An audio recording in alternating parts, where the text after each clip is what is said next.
Club, Thought Leadership Brand Club. My name is Bobby Umar.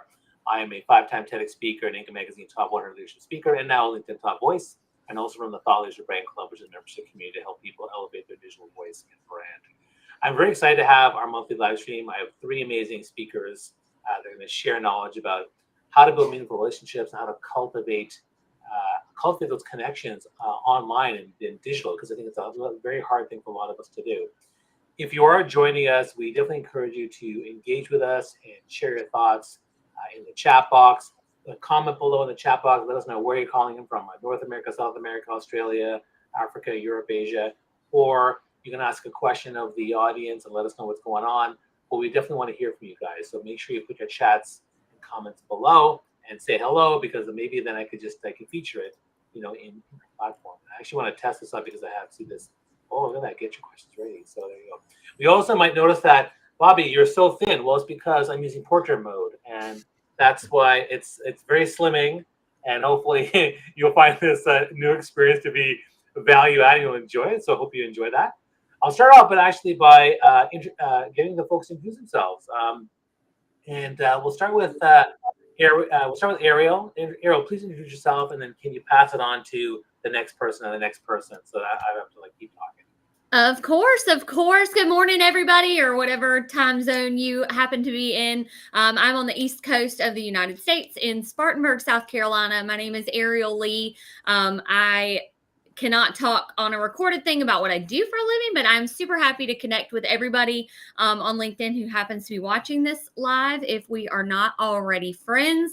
I'm a massive LinkedIn nerd and have met most of my best friends in the whole entire world. As a matter of fact, right after this Zoom, I am getting it, or not Zoom, this live, I'm getting in the car with 2 strangers from the internet, driving 7 hours down the road to Orlando to stay at a giant Airbnb with a bunch of other internet stranger friends. So I'm just really, really passionate about this topic. I didn't know it was going to fall on the day of my trip, but building meaningful relationships online is something that has absolutely changed my life. And so I'm really excited to be here and chat about it. So Jonaed is on top of my picture for my view. So why don't you go next? Yeah, my name is Jonaed Iqbal. I'm the founder of NoDegree.com and host of the No Degree podcast, where I interview people without college degrees and have them share their stories. I've had Ariel on 4 years ago, so we are actual LinkedIn friends. One day we'll meet in person somehow, someplace, somewhere. But yeah, I'm also very active on LinkedIn, and I've been consistent. It's been like 5 years. I've networked so much, and I've met so many amazing people, and I have done the stranger thing with LinkedIn friends in an Airbnb. So I'm always excited to share those things. And yeah, and of course, Niraj, go ahead. Hi, everybody. I'm Niraj. I spent 30 years working in London, and now I live in Game of Thrones territory in Ireland. Really, the most spectacularly beautiful countryside. I'm very lucky to live here. LinkedIn's been quite incredible for me, because the first few years I used it, I did not know how to use it. And now I know how to use it, and I have a fantastic, not just a fantastic career, but I have a wonderful tribe and a wonderful community. And I meet people from all over the world, which really and truly is such a joy. I can't even tell you. And I'm just looking forward to not only sharing ideas, but listen to what Ariel and Jonaed and Bobby have to say today as well. Awesome. Thanks, guys. And for those of you listening in, again, if you have questions or comments, or you want to share where you're calling in from, put it in the chat box so I can feature on the call. I want to start with you, Ariel. You're a very naturally bubbly public persona. I love talking to you. You have so much energy. Can you talk about how you translated that into digital? Because was there any sort of challenge in the early days? I'm just curious how that happened for you. So it's funny because I felt more empowered to be super authentic, very much myself, very open on LinkedIn or online than I do in real life, right? Like the real life people that I'm exposed to don't necessarily have a choice whether or not to spend time with me, right? They are fellow parents in my daughter's class. They are coworkers in my previous industry. All of these things, I had always kind of boxed myself up and not ever wanted to be too much or too out there. because I don't have a choice of whether to see these people again. The beautiful thing about LinkedIn for me was that I was very aware of the fact that it was a global network, and anybody who didn't like what I was about could just keep scrolling if they weren't, if they didn't want to be a part of my tribe. Like Niraj said, I believe that your vibe attracts your tribe. I was chatting with the friends that I'm about to road trip with earlier, and they had seen a post that said something to the effect of how someone would never work with or hire someone who had the pronoun fields filled out in their LinkedIn name. Like obviously it was a, super bigoted thought process, but I'm like, but isn't that such a beautiful thing that something that simple could be a trigger to let us know that we are not meant to work with those people? Other than going into a business relationship and then finding out down the line that it's not a good fit from a personality or a values-based perspective. So I'm just a huge fan of the fact that LinkedIn allows you, if you show up as who you are, your vibe is going to attract that tribe, and you don't have to put on any kind of mask or waste any bandwidth being something that you're not. People love you for who you are, or they don't, which is also amazing. So just really a big fan of that. That's an interesting idea, the idea of being someone that you're not. I mean, sometimes I think our persona in person versus what's online is different. Jonaed, have you ever how do you be yourself digitally, and did you ever have any problems with overcoming that? One of the best compliments I get when I meet people is like, you're exactly who I expected you to be. So I've always found that eventually I'll meet these people in a different setting. And if I'm not who I say I am, then that's going to be a problem. Because I've met a lot of people. I've met over 1,000 people on LinkedIn in person through just various. I'm in New York City, so you get to see a lot of people. And then some people are very underwhelming. It's like, hey, you're not that person. You're not this nice guy who's really there. You just play it up for social media. And when I meet you, you're just all about business. You're not trustworthy. You're not this. You say no to things, whereas online you come across this person. So I always say that you don't focus on growth for the sake of growth. Focus on growing organically and growing in a way that people resonate. Because if you can't grow that way, you're going to run into issues. I've known people who grow accounts certain ways and they get to big size, and now you can't really go back, right? You've grown a certain way, and words start spreading around. I think as big of a community LinkedIn is, it's also a small community. So you start realizing who is what they say they are and who isn't. So I always say that if you're growing in your networking, be who you say you are. That's where you're going to get opportunity. That's where you're going to get the right opportunity. And just like Ariel said, some people are not the right opportunity for you. Just because someone has a big following, I'm not going to be like, hey, I want to do this with this person. Some people are just not good for me, and they're not good for my audience, and I'm okay with that. And Niraj, I'm curious. And again, this is, you guys can also interrupt me with counterpoints or other add-ons. It's fine. But I want to start by asking each of you a question. Niraj, I know that one of the things I love the way you post LinkedIn. I love the way you are, and you talk about sales and things like that. But let's talk about the sales thing, because I'm curious about that. I think a lot of people are afraid of sales on LinkedIn, and the fear of sales and the fear of, let's say, having real conversation on digital is something that people, I think, are uncomfortable with and afraid of. And so now that's two things. There's the digital conversation, then there's the sales thing. I'm just curious if you have any tips for people to, I guess, overcome that fear, overcome that mindset that, oh my gosh, can I really do this? Sure. I'm going to go back to what Ariel said for a second about authenticity. I 100% believe you should be authentic online. However, what's more important is that you work on yourself first, because some people are authentically they come across badly, but they go, hey, I'm just being authentic. So it's really important to know yourself, and it's really important to work on yourself. And not many people do that. So that's the first thing you should do before you be authentic. And in terms of selling, the mindset, the shift is really tiny. It's so tiny you wouldn't believe it. Instead of saying, I hate sales, which a lot of people do, instead of saying sales makes me icky, which a lot of people do, As a business owner, you often don't have a choice, especially at the beginning. I know how difficult the first 2 years of business were. They were terrible. And despite my vast experience in London, I still found it quite difficult selling on LinkedIn.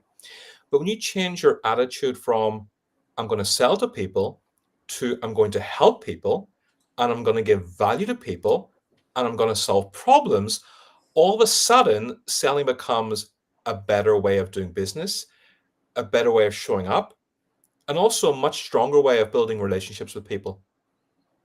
Yeah. Nir- I'll add on to Niraj? that. Well, Sorry. go ahead, Ariel. No, I was going to say that Niraj just took the words right out of my mouth because Lynn Williams in the comments said authenticity is important, but you need to be cognizant of your long-term digital footprint.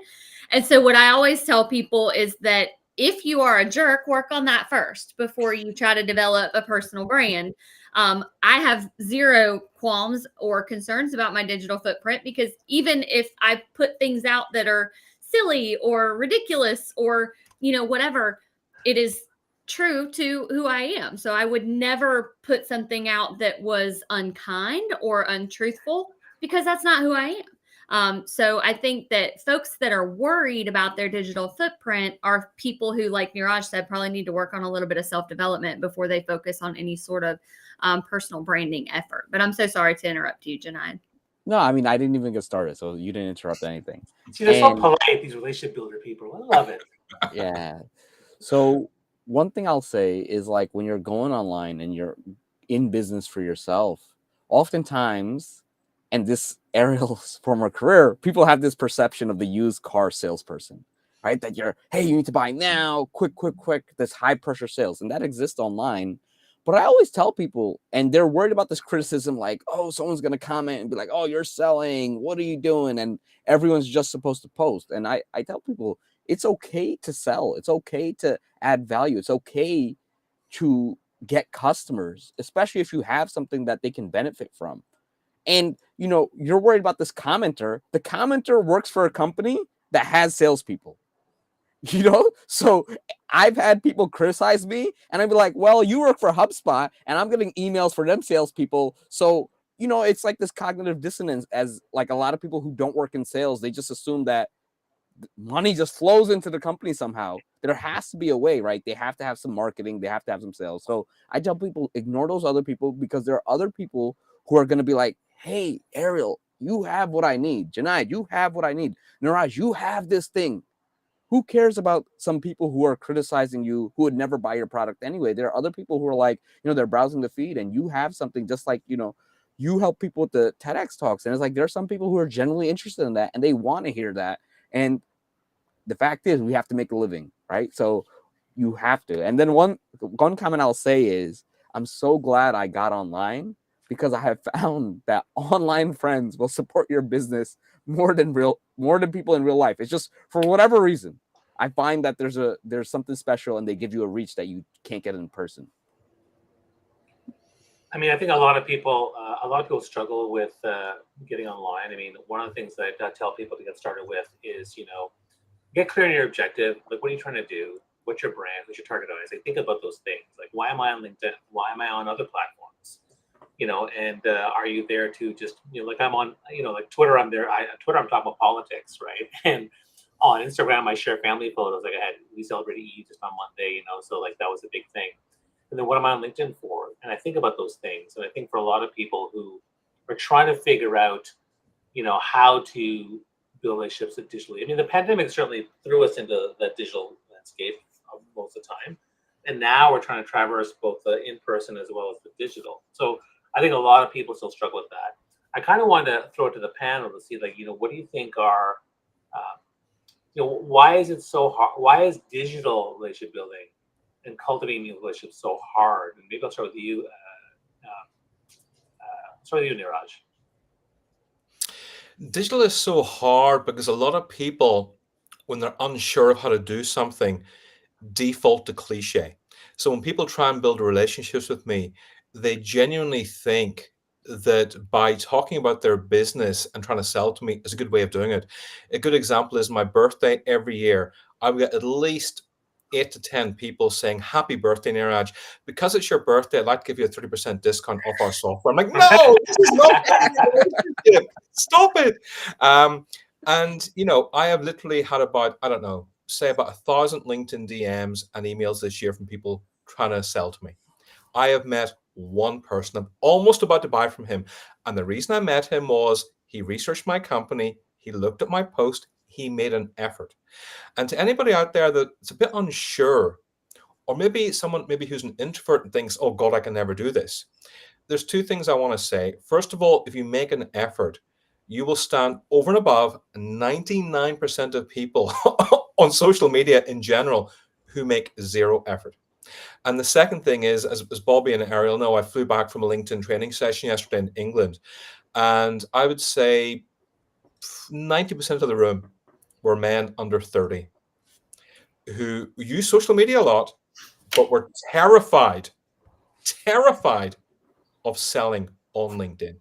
I did not expect that because they use, Instagram, no problem. They use Facebook, TikTok, but they were terrified of LinkedIn. And that surprised me.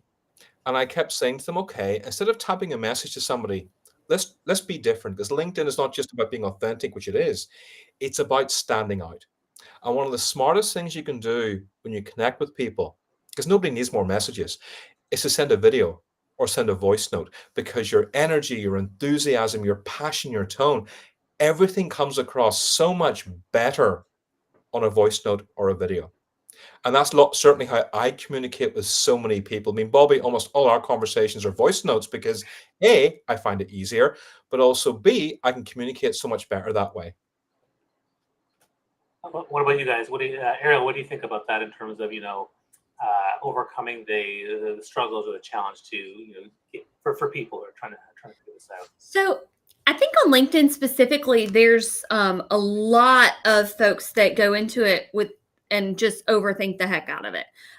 Because there's so many people floating around the platform that are really, really heavy on, you have to provide value, you have to do this. And we get inside our own heads about what we know or what we have to share that's valuable. And we forget that there are things that are valuable just inherently, like communication and conversation. And so I don't spend a lot of time on content creation because my stuff is more just off the cuff. That's the style that I choose to work with, because again, I don't want to overthink it. I just want to roll with it.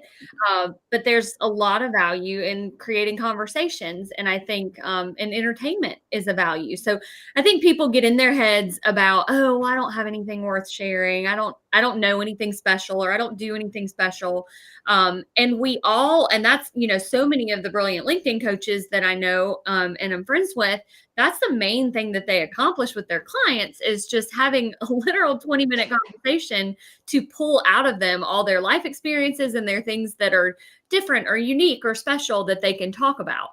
Because until somebody, like Jonaed with his podcast, until somebody highlights that, we don't feel like our story is worth telling or is special enough to talk about. So I think that that's something that people struggle with. So I'm going to go a little against the grain, and I don't think it's hard to build relationships online. I just think it's different. And I'm just going to talk about just people have become friends through online chats, through online games, through online that.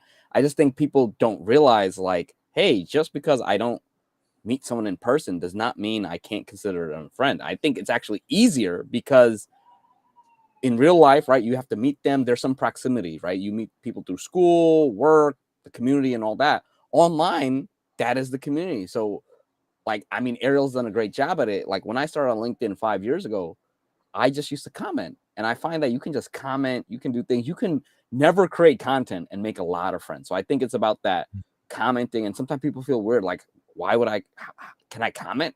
Like, can I congratulate this person that I don't know? Of course you can. And then eventually you start commenting and you start finding some people who respond back to you. You like some people's personalities, and then eventually you hop on a call. And I think that sometimes online friendships are easier to maintain because you're both online and you could spend 2 minutes while you're microwaving your food, leaving a comment, and on to the next thing. So I find that if you can mix the online with in person, you have something very valuable. Like Ariel, she's meeting 2 online friends and going on a trip with them. And it's different because when you meet them, you already know a lot about them. You know their personality. So I think it's different. It takes consistency and work, but I don't think it's as hard as people make it out to be. Well, I think there's two things that come to my mind. One is you mentioned different formats, right? So you talked about, putting comments out there. And so often when I work with CEO type people, I start them on comments because it's easier for them to just post content. It's easier for them to comment. Niraj mentioned the voice notes and video message. I think that's another way to do things. So I think that's so having different types of things. I mean, you got to play your strengths. Know what you like to do and what you don't. There's certain things that excuse me, I will do. Other things that I not typically will do. I still can, but it's not my main thing I would do. But the other thing I want to kind of mention is I think with digital, it's a longer play. So for example, when I meet someone at a conference, I will typically meet them in person, and within 15, 20 minutes, we have a pretty good connection. We met each other, and it can often lead to a call or a coffee pretty quickly. Whereas on digital, it's a longer play. So I may have several comments, several DMs, a long time before we actually get on a call or have some sort of relationship that way. So I think to me, I think the reason why it's hard for some folks is they think, oh, I commented 3 times and nothing happened. What's the point? Or I messaged him twice and then they stopped talking to me. And what's going on here? And so I don't know what kind of voice that was, but it's and they get frustrated. They let it go.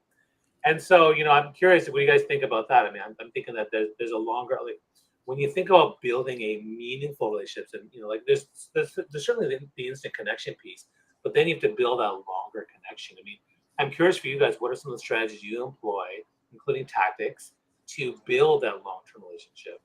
And I'll start with Ariel. All right. Well, I was just reading through. So Daniel Wright commented and asked if nonprofits should have a different approach.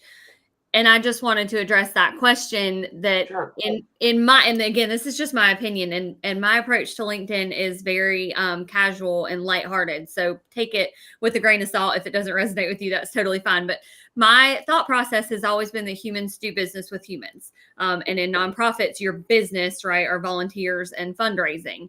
And so I don't care if you're a B2B, a B2C, a nonprofit, whatever.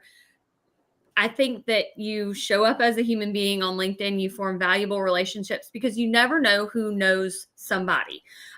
For example, in my industry now, I can only do business with people who live inside the United States.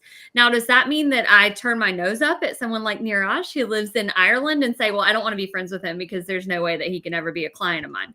No, he's a brilliant friend. I've learned 1,000,001 things from him. He supports me to the moon and back. And there may be a point where he has a client or a friend who's in the United States and he says, hey, you know who you need to talk to? My friend Ariel. So I think that there is value in showing up as a human, no matter what your business is, what your offer is. Just make those connections because you never know where the synapses are going to fire that links you to the right person. And now that I've gone on that tirade, I kind of forgot what your you said what the strategies were to build those relationships? Sure. Like the long-term strategy. Yeah. For a nonprofit. Well, so Daniel was asking about the nonprofits, but I think Bobby was just asking in general. And again, I am not a very strategic person. I'm very off the cuff and I don't overthink a lot of things. I mean, I do overthink a lot of things. I'm like classic ADHD anxiety, but my LinkedIn presence is the one area of my life that I'm like, just take it or leave it. And so I think that Jonaed hit the nail on the head earlier with the word consistency. It is so easy to maintain online relationships because we are all spending time on this platform. It is easier than taking an hour out of your day to go grab coffee or lunch to catch up with friends. However, it is very out of sight and out of mind. I have people that were dear friends of mine in 2020 and 2021, and they no longer post. Either they changed jobs or whatever, so they don't hang out on the platform anymore. And I honestly struggle to bring their names to my brain at this point, just because they have been removed from my ecosystem for so long that they're no longer top of mind for me. So I think consistency is the important part when it comes to maintaining those relationships, because if you're not showing up, and it's the same with in-person stuff, right? If you don't call or text a friend to catch up that lives locally, for years at a time, they're going to forget you exist. And that sounds harsh, but that's the way it is. And I just think it's easier to maintain that consistency in an online world, because if you're commenting or creating content, if I write a post that takes me 5 minutes to write and 100 people react to it, that's 100 people that were reminded that I exist today. I didn't have to have 100 separate conversations. I got to just have that 5 minutes that it took me to write the post. So anyway, that's my thoughts on a non-strategic strategy. So I'll chime in on nonprofits. I think nonprofits have an easier time than traditional businesses because nonprofits have a cause that they support, and there are plenty of business professionals who support causes, and there are plenty of organizations that support a cause. So I know I want to highlight Ariel's nonprofit, the nonprofit she works for. So think about this: you highlight the members, you highlight the cause, you highlight what you did. Hey, we just launched a new center. Hey, we just launched a new program. We just helped 4 youth get their first job. Like, that's exciting, as opposed to like, hey, my accounting firm saved you 22% on taxes. So you really have to highlight the people, the causes, what you're doing, and really engage with the people. And then why wouldn't you want to? And then when you're ready, like, hey, we're having our annual gala. Hey, we want to raise XYZ. We're going to match funds. It's so much easier to do it when you've actually seen the stories, and you can do it digitally. Whereas a lot of nonprofits, sometimes they have to do a lot of physical events, and these cost money, they cost time. Now, when you expand it digitally, you have access to so many more people, and you can get the message out so much further. We just had Father's Day in England on Sunday, and I noticed 4 people in my network who said this is the first year without my father. I reached out to all 4 with a voice note to say, I'm so sorry. I can't even imagine what you're feeling, because I genuinely can't.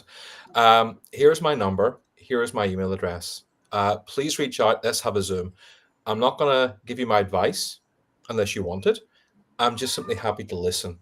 Of those 4 people, all 4 came back to me saying thank you. And 2 of them are going to meet me this week. That, to me, is the power of LinkedIn, is being able to reach out and help people. At least 3 times a week, I'll help someone who has lost a job or open for work. And I'll say, look, your banner is blank. You need to have something there. Your about section's got 2 lines. I strongly urge you to fill it up. You may want to think about liking and commenting in posts, because I notice you're not doing that at all. So LinkedIn, for me, is an unbelievable support system to help other people. And that is one of the easiest ways to build relationships, is purely by helping other people. Sarah Clay is doing her book launch today. And I said, look, I'm with Bobby today and Ariel. I can't make it, but I wish you the very best luck. And she messaged me back saying, thank you so much. You always wish me well. I appreciate that. Now, that doesn't have any financial benefit to me, but I do it because I genuinely wish her the very best luck. And she's LinkedIn connection, and I hope she does well. So it's just about giving, and not really expecting anything in return. Yeah. And in terms of there's in the comments section, there's 2 things. In terms of the nonprofit angle, nonprofits and charities need to become better at storytelling and sales, because the ones that approach me certainly are not. They say, hey, do you want to support us? I'm like, no, I don't know you. But if you tell me a story, tell me about your cause, as we discussed earlier, I need to have a reason why to do things. I think it was Chris Barnes earlier who said voice notes don't work for me. Chris, if you want to reach out to me privately and tell me what it is you say, I'll then respond to you, because a lot of people that do use video or voice notes use it to say, hi, Niraj, how are you? I'd like to explore synergies with you. That doesn't work. It doesn't work. Stop saying that. So quite often what you say in a voice note or a video is just as important. You should do it because you stand out. However, what you say in it is very important too. Jonaed, go ahead. You want to share one more thing? And one other thing about voice notes, I find that if you send a voice note, a lot of people don't even know that you can do voice notes on LinkedIn. So I always say give context. So you give the note and just be like, hey, I just want to give you a voice note doing XYZ. So now they have context, because what happens is sometimes I get a voice note, but I'm in the middle of a meeting or I see it and I can't listen to it. And then I promptly kind of forget or whatever. But if I see the context, I'm like, okay, now I know. Or Ariel's telling me about an update. Niraj is giving me, some insight about an incident that happened to me. Now that gives me some context. So I always say give some context on the voice notes or the video so that people know what they're opening up. And I just want to say, like, the power of networking. I'm actually going I have a flight that I got to catch, and I'm actually going to Milwaukee, and my friend from LinkedIn is picking me up from the airport. I'm staying with her and her family. I'm going to Chicago because my other friend from Australia is hosting an event in Chicago. And then I have a webinar and I'm meeting my friend from college, and I only know she's in Chicago because I messaged her on LinkedIn. So LinkedIn is something that's so powerful if you actually use it and if you try to be a good member of the community. I find that the LinkedIn community is one of those that if you pour into, it will pour back into you in so many ways. Absolutely. And so I really appreciate this. I know you gotta Really go. appreciate all of you. I got to get on this flight. Have a good one, everyone. Good to see you tonight. Take care. Thanks, Jonaed. And I just want to comment, like, look, I know you guys are all LinkedIn people. I'm going to comment on the thing that, look, this is live streaming across Facebook, Yes. Twitter, Instagram, and LinkedIn and YouTube. And what I can tell you is that when it comes to building, cultivating deeper relationships, most of the strategies are very, very similar. Okay, it's about engaging people. It's about replying. It's about retweeting, supporting them. It's about commenting, going into DMs, and all that kind of stuff. It's very similar. The only difference is that your objective and your target on those platforms are a little bit different. I'm a huge advocate for multi-platform content because we're on rented space, and I believe that while LinkedIn is my primary, I'm definitely quite prolific on Instagram and Twitter as well. So, because the truth is, I have a diverse network, and I find people who come to me from those platforms, and next thing you know, they all end up. I bring them all to my website and to my email list. Right, that's where I want them to go. But I think I just want to make that point because I think it's really important to understand that. And you find your tribe wherever you are.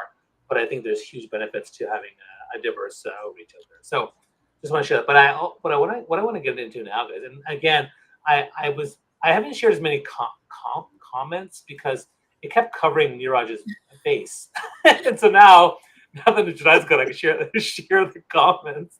I don't know why you're on the bottom. I was like, can I move it? I'm trying to figure it out. So I don't know who Jordan Carter is. Do you guys know what this reference is?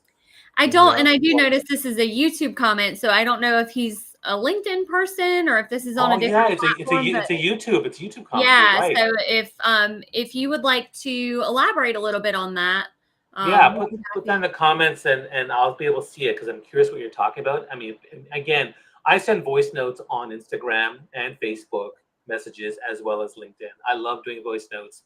And what I kind of want to get into actually is tactics, because I think people here would benefit from your knowledge of the tactics. So, let's start with commenting, right? I mean, when you're trying to build a connection and get their attention and start cultivating a meaningful relationship, what exactly do you do when it comes to commenting on people's posts? And I'll start with you, and Niraj, and go to Ariel. Well, what I do is if I'm really interested in, with somebody, what I'll do first of all before I connect with them is I'll comment on their post. I won't just go great post or awesome, because that doesn't really connect with the algorithm. You want to do 5 words or more, ideally. Anybody can do 5 words or more. 12 words or more, according to the recent algorithm report from Richard Vanderblom, works fantastically well. So now I've started to make an effort to do 12 words or more. 12 words, okay. 12 words or more. So, but I do comment at least once or twice in people's posts, and then I send a personalized connection request, not a generic one, because I don't want generic connections. Why would you send a generic invite? So I also send a personalized invite, say, I've been liking and commenting on your posts because of something I liked about it. And then once they accept that invite, I then click the bell next to their profile, which means every time they post, it goes straight through to my notifications. And that's just an easy way of kind of following somebody online, seeing what they're talking about, and engaging with them.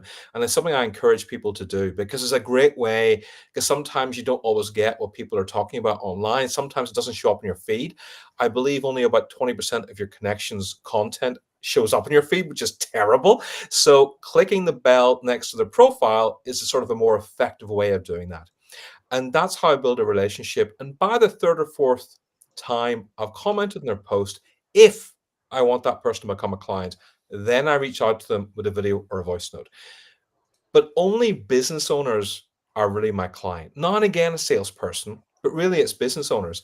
So a lot of my community aren't business owners, just everyday people working 9 to 5. So I don't reach out and sell to them.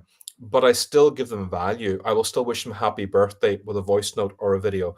I will still congratulate them if they do a really good post. So today, someone who's not a client or a potential client, she's got 2.3 million views on TikTok. And she did a post today to say, I have made no money in 2024. And I reached out to her by voice note to go, whoa, that is gutsy. I respect you for saying that. Everybody thinks you're smashing it. And you're just on a post saying you've earned no money in 2024. Whoa, I love that because it's honest and it's real. And so many people on LinkedIn feel the need to brag and exaggerate. And you've just gone the opposite direction. And I love that. Sorry, I'm off on a slight tangent there, but I just had to mention that because it happened today. Okay, but I want to counter this and play devil's advocate. I mean, as a newbie or someone who's not very prolific with using digital, what I heard you say overwhelmed me. Right? Well, that seemed like a lot. So how do you manage the time to do those things? Because you can't do that for every single person. So I just want to Of course, ask you that. I would Yeah. say 10 minutes in the morning, Okay. 10 minutes over lunch, 5 or 10 minutes in the evening is manageable for most people. I would never say spend 1 hour, 2 hours a day. I mean, yes, at my level, I can do that. Right. But at the beginning, always do things in small steps, build a confidence, and then grow. That's the easiest way to do anything. And I think we have more time on our hands than we think we do. When I started on LinkedIn, I sort of pivoted all of my social media activity that used to be non-productive scroll time and made it into intentional relationship building time on my chosen platform. And so, that's like Jonaed said it earlier. I'm at the microwave standing for 2 minutes. I used to zone out and scroll Instagram, and now I scroll on LinkedIn because that's where my people are. But I totally hear what you're saying, Bobby, in terms of that approach does feel a little bit overwhelming. So I'm going to offer, y'all will notice a thread through this live that my approach is definitely more casual than most people. And I like to share that because it has worked for me. I do a tremendous amount of business through LinkedIn. I have built a sizable community there. So, there are different avenues for everyone. I do want to challenge the word tactic, just because I would like to not look at it as a tactic. I'm big on the words that we say matter. And so I don't want to, we're building relationships. We're human beings. We're not like, it's not an aggressive trying to weasel our way into anybody's life, right? We're just trying to make friends. So my strategy for commenting has always been since my very beginning baby days on LinkedIn. And I finally realized that comments are the currency that drives the impressions on the algorithm. So I was able to get out of that mindset where I was like, oh gosh, why would I comment on Bobby's post? He doesn't even know me. And say, you know what? I'm doing Bobby a favor by leaving a comment on this because my comment is going to allow more of his network to see that post and some of my network to see that post. And it's going to continue the distribution even further. So my approach to those comments is that I am going to talk to every person, even if it's a second degree connection, like a friend of a friend, somebody I don't know yet, as if they're my new best friend. If I'm genuinely excited for them, I'm going to express excitement in that meaningful comment that has more than 12 words because I want it to be meaningful, not because I want it to have more than 12 words for the algorithm, but because I want it to stick out in that person's brain. If I am expressing sorrow or gratitude for something someone shared, I'm going to do that in a meaningful way, whether I know them or not. And then to the person who said it's hard to send personalized requests, your security settings are such that it just says LinkedIn user. So I can't identify you by name and I'm sorry, but I don't ever and haven't ever sent personalized connection requests unless I am connecting for a very specific reason. Hey, we worked together 10 years ago. Or, hey, Bobby, Niraj said that we needed to connect. Or like if there's a very specific thread that I want to call back to, then I put that in a personalized connection request. Otherwise, I'm leaving a meaningful comment that's going to stick in their brain, and I'm sending that person a connection request right after so that I am a familiar and friendly face at that point, not someone that is a complete stranger sending a cold connection request. The other connection requests I send are to people who follow me but did not ask to connect, or people who are second degree connections who are commenting on my content. So again, I'm a familiar, friendly face to them. I'm not a stranger that's scary and sending a blank connection request. So I do not believe firmly that you have to have a personalized connection request. I think it's great. I think going that extra step like Niraj does with sending the voice note after the fact is incredible and goes a long way towards building a relationship. But it definitely is not a absolutely necessary to be successful thing. Yeah, I mean, I think all the different. I mean, first off, let me counter with the idea of words and tactics. I mean, Sorry. Tactics are related to strategy, so you call them tactics or actions or plans or things you do. I mean, that's what I use the word tactics as an action of strategy. But it's just like networking. People don't like the word networking. Okay, cultivate relationships, make connections, like whatever it is. Just do the stuff that we think is going to help you. And everything we do is an asset, right? I mean, posting content is an asset to our brand. Having a clear LinkedIn profile so that people, when you send a connection request without a personal message, they quickly see it. Oh, okay, yeah, Bobby helps me with TEDx talks. Great. I'm gonna connect with this guy. So that's totally fine. And I think also it's interesting that we all do different things. Like I think what Niraj is doing, I don't actually do that either. I am my tactic or action is I do comments or I do DMs with people. And so I do comments on people's posts. And if it gets to something where I really have a conversation publicly, I'll say, hey, why don't we do a DM conversation? And then I get to know them better. And then I'll invite them potentially to connect with me. And so that's kind of what I do. But again, it's a means to an end to build a relationship and whatnot. I'm also a little bit more mindful because I have a lot of connections that I've kind of maxed out my connections. So it's like, okay, now how do I? And that's actually a mistake. Funny story. Tomorrow I'm going to do an audio room on failures. And one of the big failures I did back in the early days was I connected with every single person, and I was mass connecting 5-6 years ago, and just ended up having to get rid of a lot of people that weren't active accounts or weren't really part of my target audience, and that was a mistake I made. So I'm changing that now. I'm very mindful of who I connect with, and yes, I think people that you really like. If I have an opportunity to meet Bill Gates at a party, and then he says, "Hey, connect with LinkedIn," hey, I will send a personal message. I will comment on stuff. Like I will do whatever I can to get there. So I want to actually mention one thing is one of my best tactics actually is audio rooms. And the reason I like audio rooms is because having done them on Clubhouse and having done Twitter Space on Twitter, I find that similar to what Niraj talks about with voice notes, when people see your authentic audible voice and they say, oh, it's Bobby, he's just a regular dude talking like the way he is right now, they kind of want to, they're pretty open to it. And so when I have an audio room, what happens is we bring them on stage and now you're having this two-way conversation with somebody and they hear you, they see your face in the profile, and that's why I do 2 audio rooms per week, because I find that it's a great way to have a conversation. And then when I follow up with them, it's actually a far, far more fruitful dialogue. There's something really powerful about audio rooms than, I mean, I'm a video guy. I do live streams, I do videos, but it's me publishing to everybody else.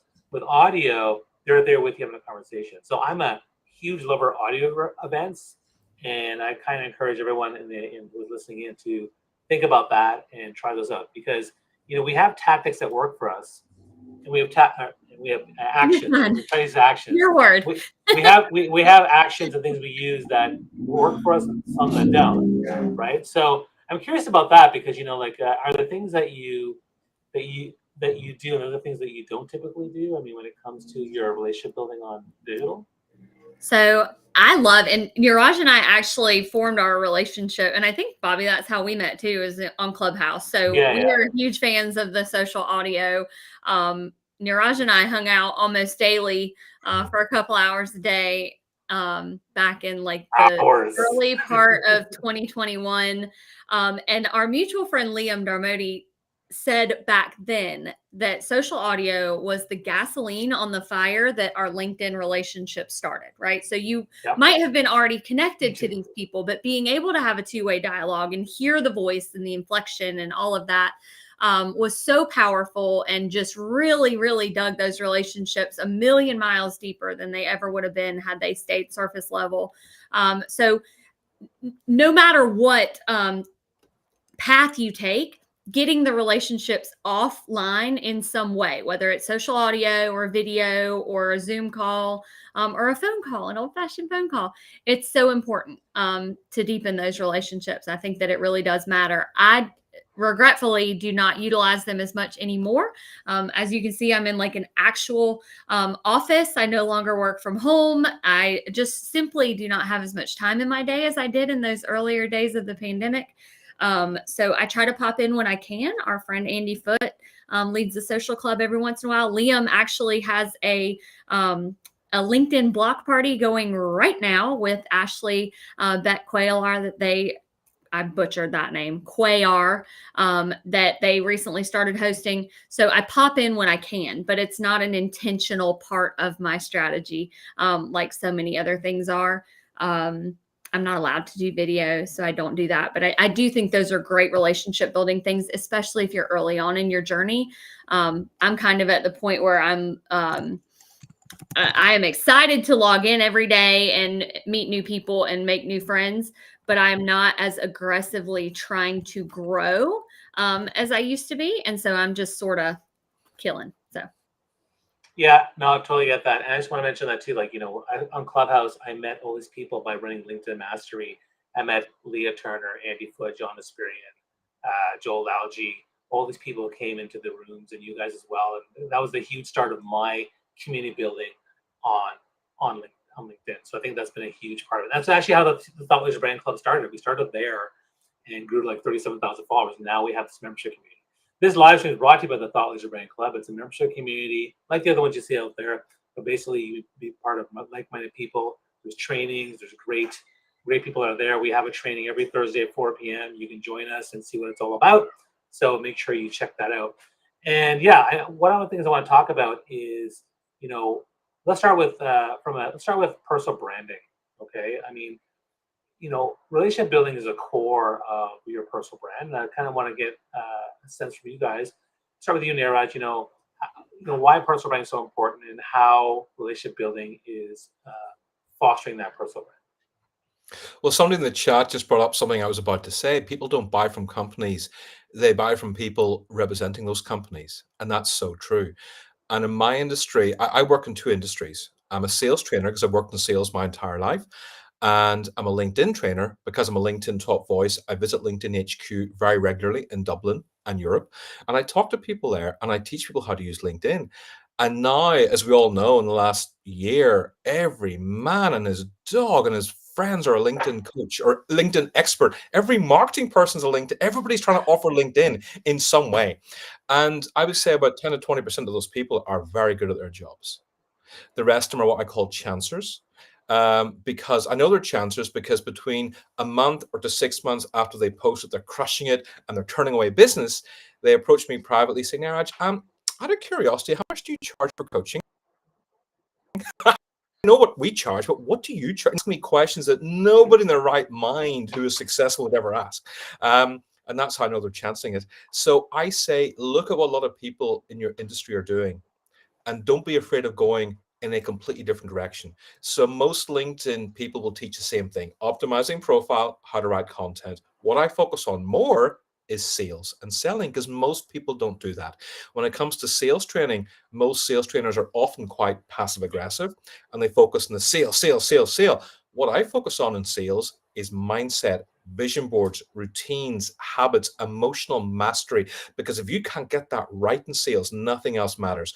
But again, none of my competition are doing this. So I really recommend building a personal brand by looking very closely at your industry and going in a different direction to other people. I am not the best on LinkedIn. I'm certainly not the best, even the top 10 on LinkedIn, not even close. But I get the work because I'm different and I stand out. And that's what I always encourage people to do. Same. I could just leave it at that. But yeah, I mean, like I said, I can't mention what I do for a living, but hopefully you guys are connecting with me. I'm really excited to meet all Follow of you. her. We're in the you don't have to follow, we can connect. We can have a two-way friendship. Do both. But anyway, the people who do what I do are a dime a dozen on LinkedIn, unfortunately. And a lot of them, I'm going to be less kind than Niraj. He said 10 to 20% of the LinkedIn trainers were doing a good job.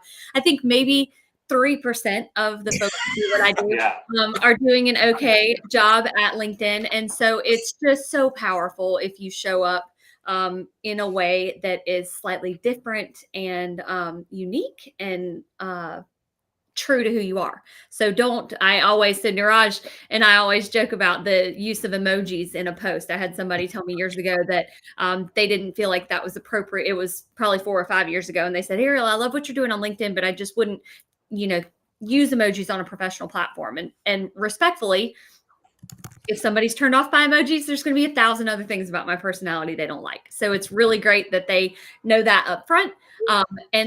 But using emojis on LinkedIn does not make you successful. I use emojis because that's who I am. If you text me, if you DM me, if you email me on my professional email address, you're going to get emojis. That's who I am. So anyway, just your personal brand should be like holding up a mirror and showing up on social media exactly the way you show up online and in person.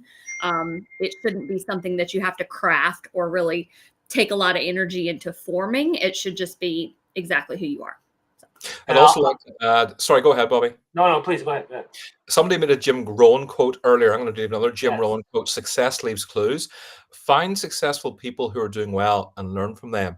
I started using emojis 2 years ago because of Ariel. And plus, no other guys were using it. I saw a few women. I did not see any men use this. And I saw Ariel do it. And I go, I really like that. I didn't use the same emojis as her. Mine are slightly different, but I used them. And it made a difference. Again, it helps you stand out. And look at what successful people are doing. Don't copy them, but be inspired by them. With Ariel, she's so down to earth and approachable. It's like, it almost comes naturally to her, even though it may not come naturally in real life. It just comes across so easily. And, be inspired by people who are successful. Don't be jealous ever.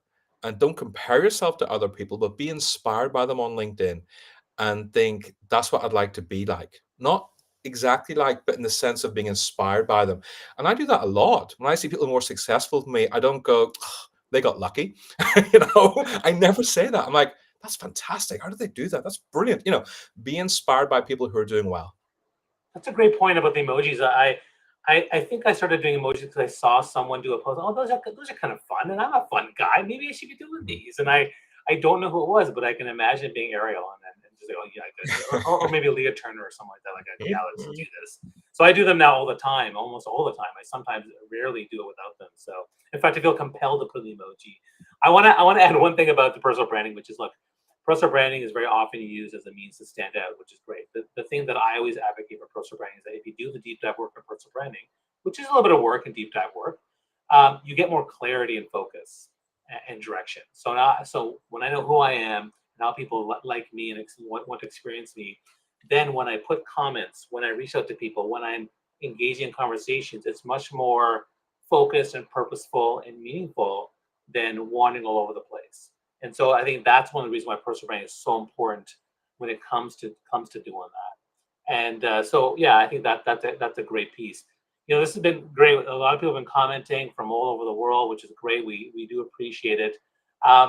Let's talk a bit about the networking piece too now as well. So I mean, if you're trying to network on LinkedIn or other digital platforms, I mean, is there any sort of particular strategy that you think is really important for folks to use that we haven't talked about? Because I feel like we've talked about a lot of stuff. So is there anything we haven't mentioned yet? When it comes to networking, I like networking because it's not digital.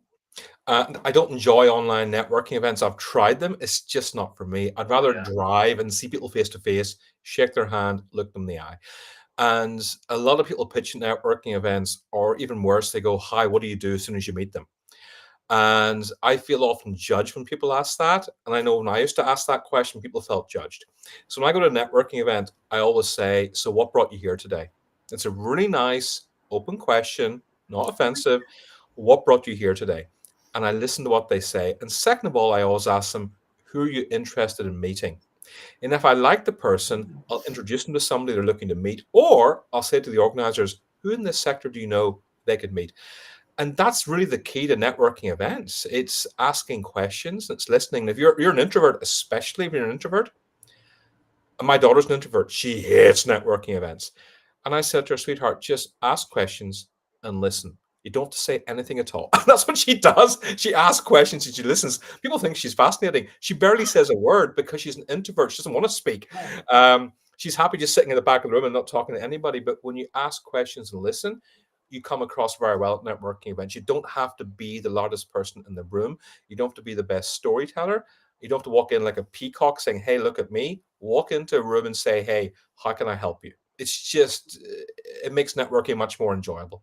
You just have to be interested versus being interesting. If you be interested, you become far more interesting. So I think that's an important piece to remember.